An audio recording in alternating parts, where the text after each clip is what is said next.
అన్ని న్యూస్ పేపర్లలో వచ్చిన ముఖ్యమైన అంశాలు ఏవైతే ఉన్నాయో అది ఈరోజు పేపర్లో వచ్చిన అప్డేట్స్ అన్ని చూద్దాము ఒక్కొక్కటిగా. ఫస్ట్ వన్ వచ్చేసి let's see. First one, group 3కు okay exam. First of all వీడియోని అందరూ లైక్ చేయండి. మీకు ఎలాంటి అప్డేట్స్ కావాలో కొంచెం కామెంట్లో పెట్టండి. గ్రూప్ 3 అండ్ 4కి ఒకే ఎగ్జామ్. సిలబస్ క్వాలిఫికేషన్ సేమ్ కావడంతో సర్కార్ సూత్రప్రాయ నిర్ణయం. త్వరలో వివిధ శాఖల్లో 27,000 ఉద్యోగాల భర్తీకి కసరత్తు. ఇవైతే ఎవరైతే టీఎస్పీఎస్సీ ఎగ్జామ్కి ప్రిపేర్ అవుతున్నారో ఈరోజు పేపర్లో అయితే ఎగ్జామ్స్కి సంబంధించిన అప్డేటే ఇవ్వడం జరిగింది.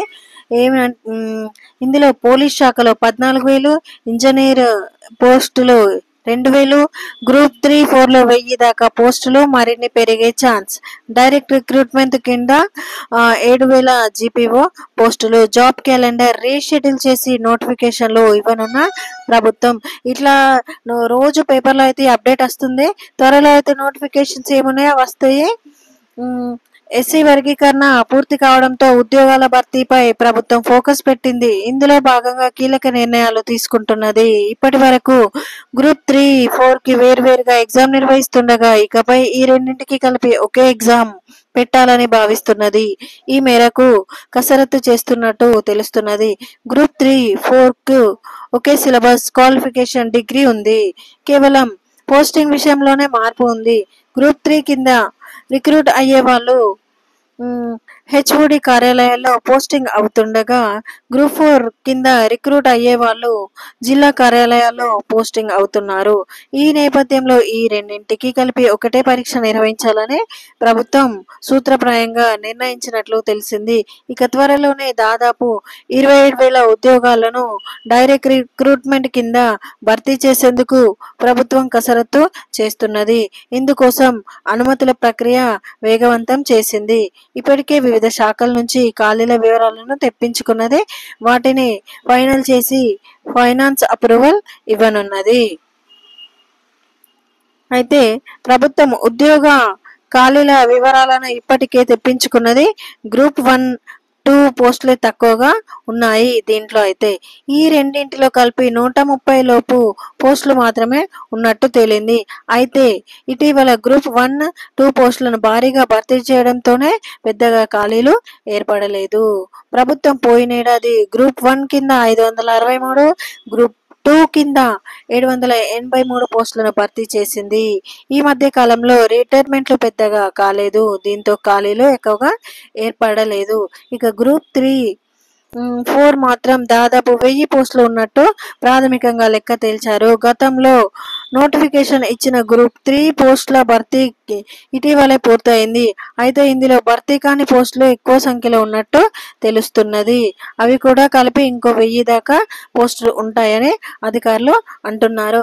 ఎవరైతే టీఎస్పీఎస్సీ ఎగ్జామ్స్కి ప్రిపేర్ అవుతున్నారో కొంచెం ఇప్పటి నుంచే సిలబస్ అనేది చూసుకొని ఇంపార్టెంట్ టాపిక్స్ అనేవి నేర్చుకుంటే బాగుంటుంది. అయితే ఇక్కడ చూస్తే జాబ్ క్యాలెండర్ రీషెడ్యూల్ అని ఉంది కదా. జాబ్ క్యాలెండర్ ప్రకారం ఈ ఏడాది ఏప్రిల్లోనే పోలీస్ పోస్టులకు నోటిఫికేషన్ ఇవ్వాల్సింది. మేలో గ్రూప్ 2 నోటిఫికేషన్, జూలైలో గ్రూప్ 3 నోటిఫికేషన్ రావాల్సి ఉంది. ఫిబ్రవరిలో forest beat officer notification schedule చేయగా ఎస్సీ వర్గీకరణ కోసం నిలిపివేశారు. ఎస్సీ వర్గీకరణ అయితే ఇప్పుడు అయిపోయింది కాబట్టి నోటిఫికేషన్స్ అయితే వచ్చేస్తాయి.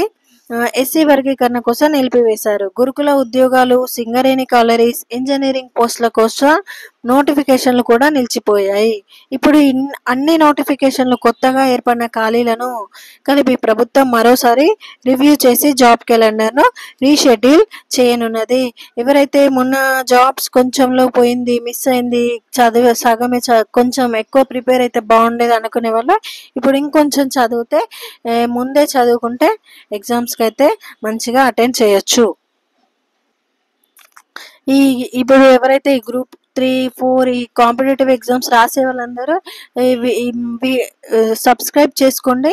వీటి తర్వాత అన్ని మనకి ఎగ్జామ్స్కి సంబంధించిన వీడియోస్ కూడా అప్లోడ్ చేయడం జరుగుతుంది. జూలైలో స్థానిక ఎన్నికలు, అందుకు సిద్ధమవ్వండి, ప్రజలకు అందుబాటులో ఉండండి. జూలైలో స్థానిక ఎన్నికలు ఉంటాయని, అందుకు సిద్ధంగా ఉండాలని ఎమ్మెల్యేలకు సీఎం రేవంత్ రెడ్డి సమాచారం ఇచ్చినట్లు తెలిసింది. అయితే ఈ ఎన్నికల గురించిన వివరాలు అనేటివి ఈ జాబ్ నోటిఫికేషన్స్ పడుతున్నాయి కాబట్టి ఇన్ఫర్మేషన్ అనేటివి వివరాలు అనేటివి రోజు పేపర్ చదివి అందులో అంశాలు అనేటివి నోట్ చేసుకోవాలి. ఇంతకుముందు జరిగిన last year previous exam papers చూస్తే ఈ ఈ ఏవైతే ఎన్నికలు జరిగినాయో వాటిపైన ప్రశ్నలు అనేటివి వచ్చినాయి కదా. కాబట్టి ఇప్పుడు జరిగే ఏ ఎన్నికలున్నా ఏ పాయింట్స్ ఉన్నా అవన్నీ మనం ఒక్కసారి చూస్తే గుర్తుపెట్టుకొని ఈజీగా ఎగ్జామ్లో అయితే ఆన్సర్ చేయొచ్చు. నెక్స్ట్ అప్డేట్, భారత 86వ గ్రాండ్ మాస్టర్గా శ్రీహరి. ఇవన్నీ మనకి ఎగ్జామ్లో అయితే వస్తవి. మనం ఇప్పుడిప్పుడే వీటన్నిటిని ఒక దగ్గర రాసుకొని చదువుకోవచ్చు, లేకపోతే ఏదైనా యూట్యూబ్ ఛానల్ని ఫాలో అయినా కానీ ఇలాంటి ముఖ్యమైన అంశాలన్నీ మనం నేర్చుకోవచ్చు. 86వ గ్రాండ్ మాస్టర్ ఎవరు అంటే శ్రీహరి. సంపూర్ణ అక్షరాస్యత సాధించిన మిజోరాం. దేశంలో సంపూర్ణ అక్షరాస్యత సాధించిన రాష్ట్రంగా మిజోరాం రికార్డు సృష్టించింది. ఈ మేరకు మిజోరాం యూనివర్సిటీలో జరిగిన ఓ కార్యక్రమంలో ఆ రాష్ట్ర సీఎం లాల్ దుహోమా, కేంద్ర విద్యాశాఖ సహాయ మంత్రి జయంత్ చౌదరి సమక్షంలో మంగళవారం ఈ విషయాన్ని ప్రకటించారు. మిజోరాం సాధించిన ఘనతపై జయంత్ చౌదరి అభినందనలు తెలిపారు. ఏంటిది సంపూర్ణ అక్షరాస్యత సాధించిన రాష్ట్రం ఏది అంటే మిజోరాం. ఇది కేంద్రపాలిత ప్రాంతం.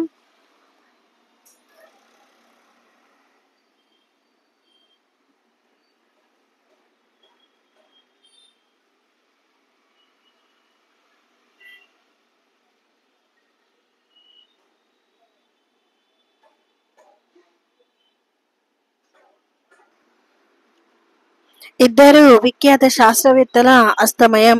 ఈ కూడా వాళ్ళు ఎవరు అని ఎగ్జామ్ లో అడుగుతారు. వాళ్ళ ఏ రంగానికి చెందిన వాళ్ళు ఆ శాస్త్రవేత్తలు, దేని గురించి వాళ్ళ ప్రయోగాలు అనేటివి వస్తాయి. దేశ విజ్ఞాన రంగ వినీల ఆకాశంలో ధృవతారాలుగా వెలుగొందిన ఇద్దరు శాస్త్రవేత్తలు మంగళవారం అస్తమించారు. ఎవరు వాళ్ళు అంటే ప్రముఖ ఖగోళ శాస్త్రవేత్త డాక్టర్ జయంత్ విష్ణు నార్లికర్ 86, పూణేలో ప్రసిద్ధ అణుశాస్త్రవేత్త ఎంఆర్ శ్రీనివాసన్ ఊటీలో కన్నుమూశారు. వాళ్ళు ఎవరెవరు అంటే doctor Jayant Vishnu and MR Srinivas. ఖగోళ భౌతిక శాస్త్రానికి విశేష సేవలు అందించిన డాక్టర్ జయంత్ నార్లికర్ మంగళవారం పూణేలో తెల్లవారుజామున నిద్రలోనే ప్రాణాలు విడిచారు.